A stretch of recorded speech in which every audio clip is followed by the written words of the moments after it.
Welcome back. Today we are in Proverbs chapter 18, verse 22. No, 23. We did 22 last time. 23.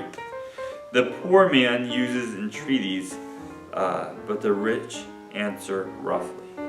So the poor man goes to the rich and says, "Hey, I need some help. Let's make a deal." And the rich man says, "No." Because the rich man doesn't need the poor man, but the poor man needs the rich man. Or what the rich man has, right? And so in cases you're like, well, it's better to be rich, then you're not going to need the other guy.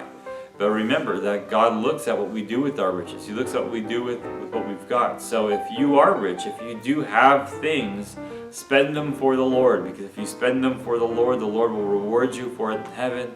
But if you spend them on yourself, and if you're mean, then the Lord will, He won't reward you in heaven. You might not even go to heaven, right? Because to get to heaven, you need to trust that Jesus died on the cross for your sins. And if you do that, then your life is changing. You're going to be doing good things. Good works is an outpouring of the love of God in us. And if people aren't doing good works, then the love of God isn't flowing through them. It's not pouring out of them. And they may not be saved at all. We don't know. We can't judge if a person is saved.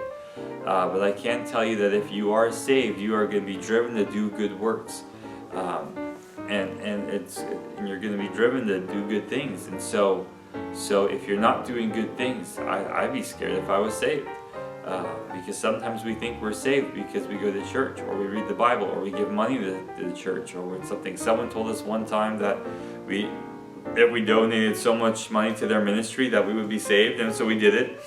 I'm not saying this is true, but someone could be thinking that, and I'd be like, well, I'm good now. I can do whatever I want and get in heaven because I did this one thing that this person on TV told me to do.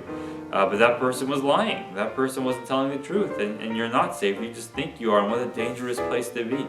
And so if you are saved, it's not like you're going to try to do good works to try and get on God's good side. You're already on God's good side just by being His. And then good works will naturally flow out of you. So if it's a struggle for you to do good things, if it's a struggle for you to do good works, pray to the Lord and humble yourself and ask Him to help you. Ask Him to save you, or to reassure you that you're saved if you're worried about that. And if I couldn't do good works, I would be worried about that too. But since I love doing good things, I love helping people. And it just seems to flow so naturally. Not that I'm good, but that He is good. And I know God is good, and that I know I'm saved because I gave my life to Him. I said, man, I mess up, and I still mess up all the time, but man, I'm yours. And I need you to help me get better. I know you died for me on the cross. I know you rose again the third day, and I know that you love me and you cherish me. And in response, I love Him. Not because I'm so good, but again, because He is. Verse 24 says, "A man who has friends must himself be friendly, but there is a friend who sticks closer than a brother." So I believe that second one's talking about Jesus. Whether or not Solomon knew that when he was writing it, I think it talks about Jesus. Because if we want to be friends with someone, we should be friendly ourselves, right? And that makes sense. No one's going to want to be friends with a jerk. So don't be a jerk. Be friendly.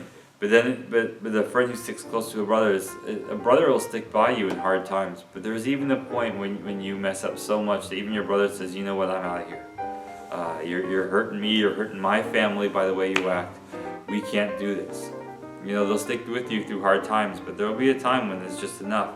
But when your brothers leave you and you feel like you are all alone at the bottom of the pit, as low as you can go, Jesus is still there. He is there with you, and He's whispering in your ear, saying, are you ready now? Give your life to me, I can help you up. But if you don't give your life to me, you're just digging your own grave. I want you to put the shovel down and reach up for my hand. I'm here for you, and He will help you up, and He is the only one who can. The rest of us, the best we can do is slap the shovel out of your hand, but we can't make you stop. But Jesus will help you up. He is closer than the brother. He is that friend. And He wants you. He loves you. And He asks that you be His. So give your life to Him. It is so worth it.